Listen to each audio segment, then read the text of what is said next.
au jardin, depuis qu'on a été créé en 2004, il s'avère qu'on a été très impacté par la création de la norme ISO 26000, qui est une norme référence et une norme internationale. Ce qui fait qu'on a été très précurseur et très pionnier dans ce domaine. Et donc on a en fait prolongé ce que nous avions vis-à-vis de nos clients, à savoir le fait de travailler déjà pour le maintien des personnes en situation de handicap, l'égalité femmes-hommes, et un certain nombre de sujets de société qui aujourd'hui en 2022 sont des sujets prégnants alors qu'ils étaient simplement naissants en 2004. Voilà pourquoi pour nous c'est un prolongement quasiment normal d'aller sur une certification qui en tous les cas correspond parfaitement à nos métiers. On a pris conscience de ce besoin d'avoir cette norme ISO 20121 parce que, entre autres, au contact de nos clients, on s'est aperçu que de plus en plus, un nombre important de nos clients rencontraient ce besoin d'avoir cette certification ISO 20121. On a quand même un point de mire qui sont les JO 2024 et qu'il faut que nous montrions au monde entier, parce que c'est un enjeu en même temps international, que nous sommes prêts à relever ce type de défi et donc de faire des événements responsables. Et là, c'est toute la chaîne qui est engagée, y compris les agences conseils, mais surtout aussi les producteurs que sont les moyens audiovisuels qu'on peut mettre à disposition et toute la chaîne du secteur événementiel. Alors, pourquoi choisir l'AFNOR? D'abord parce que je pense que l'AFNOR est, en matière de référence, de normes, un acteur incontournable. C'est incontestable. On a fait une étude de concurrence, pour être très, très honnête aussi par rapport à ça. Et il s'est avéré que les opérateurs du marché étaient soit britanniques, soit européens. Et donc, on s'est dit que c'était quand même bien de travailler avec une organisation française. D'où le choix de l'AFNOR. Donc l'avantage de se faire accompagner, c'est d'avoir une aide importante parce qu'on est avant tout des opérationnels. C'est vrai qu'on a l'habitude d'aider nos clients, mais je pense que c'est bien aussi pour nous de se faire aider et accompagner pour pouvoir éviter les petits défauts qu'on peut rencontrer et aller à l'essentiel et être recadré le cas échéant quand on en a besoin. Je pense que Thierry a raison. Il est important dans nos métiers qui sont des métiers soit de conseil, soit de production, de pouvoir justement avoir un cadre. Et je crois que c'est ça l'essentiel de l'accompagnement et d'avoir un consultant qui soit à nos côtés. Il est important d'avoir un cadre, d'avoir un fil rouge et qu'on puisse remplir au fur et à mesure les bonnes cases, parce que je crois qu'on n'est pas très très bon dans ce domaine-là, c'est-à-dire qu'on est capable de mettre en musique ce qu'on est capable de faire, mais on est très loin de savoir le décrire. Et ça, c'est à mon avis le point capital de l'accompagnement. Et c'est pour ça qu'il est important aussi de le faire avec LMA, parce qu'on est sur les deux faces du miroir, à savoir le côté conseil pour une agence que nous sommes, et pour LMA qui est notre partenaire technique, et c'est bien qu'on ait fait cette cause commune sur cet accompagnement. Le fait d'être encadré, ça permet d'avoir plus de facilité et de pouvoir motiver les équipes et planifier les choses. Alors c'est vrai qu'on y serait certainement arrivé sans avoir de l'aide, mais je pense qu'il y a toujours des priorités et qu'on n'aurait certainement pas réussi à se concentrer sur cette norme ISO 20121 et ça nous aurait pris beaucoup trop de temps. Et je ne suis pas certain qu'on serait arrivé au bout du chemin sans avoir un accompagnement pour y arriver. Je pense qu'on a des problèmes à chaque étage de cette fusée, qui est une fusée qui nous tient d'abord à cœur. C'est bien de l'avoir fait avec ce regard croisé avec Thierry et avec LMA, parce qu'il est important qu'on puisse embarquer nos collaborateurs. Et à partir de là, il faut toujours un pilote dans ce genre d'initiative. Et à nous de savoir après redescendre les différentes informations dont on a besoin pour arriver jusqu'à la certification. Donc il y a tout un chemin, tout un cheminement qui nous permet de dire, voilà, on va aller jusqu'à l'audit à blanc, on va voir si les procédures que nous voulons mettre en place vont être appliquées, et ensuite, après cet audit à blanc, d'avoir la certification qui est un travail au long cours, mais surtout ne pas laisser retomber le soufflet. Je crois que c'est ça qui est très très important dans ce déploiement.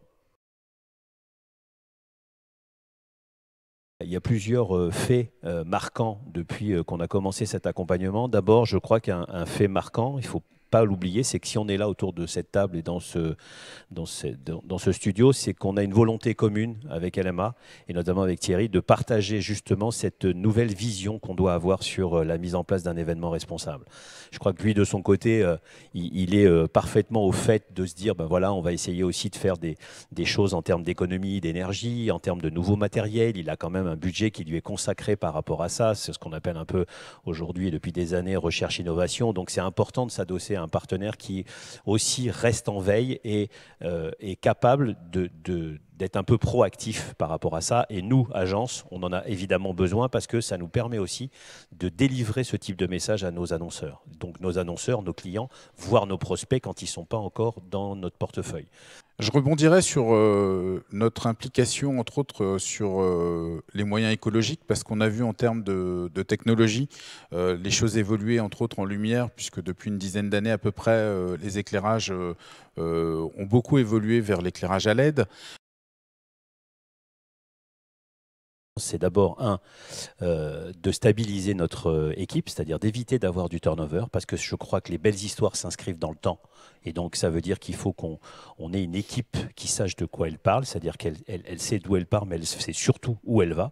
Ça, c'est le premier point. Le deuxième point, c'est que ça devra transpirer vis-à-vis de nos prospects et surtout nous permettre d'avoir ce genre de critères, puisqu'on est très souvent confronté à des appels d'offres, d'avoir à remplir ce critère qui nous est demandé d'être assez irréprochable dans notre gestion au niveau d'événements responsables et donc de drainer. Donc c'est pour ça qu'il faudra mettre une sorte de calendrier et de marqueur pour savoir comment, à terme, on a pu glaner en fait soit des nouveaux contacts, soit des nouvelles opportunités de business.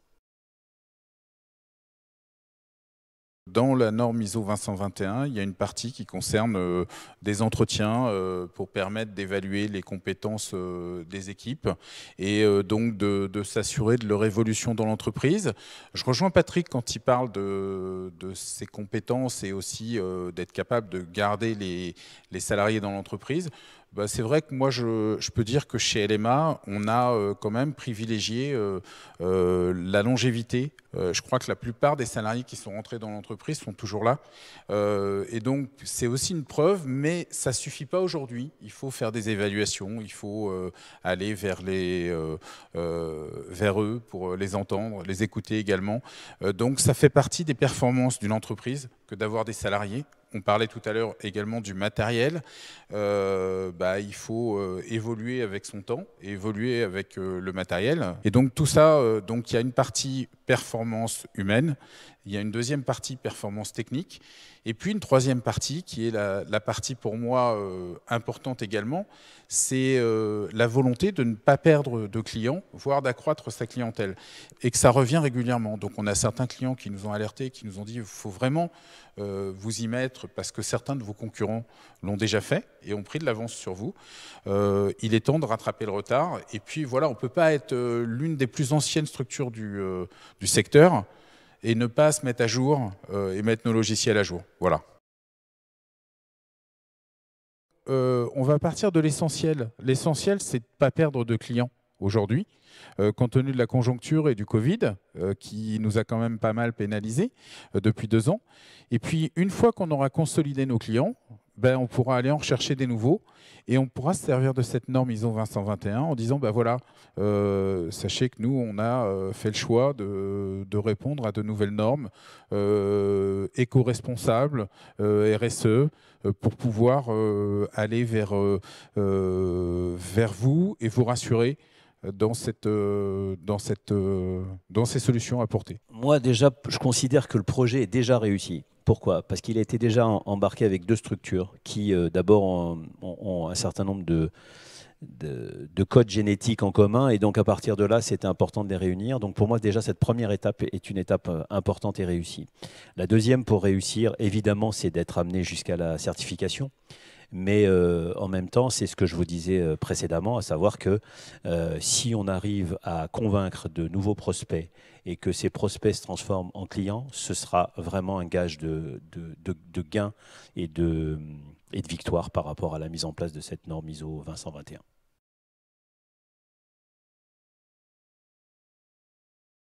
Je crois que l'intérêt dans notre secteur d'activité, c'est surtout un excellent outil de management en interne.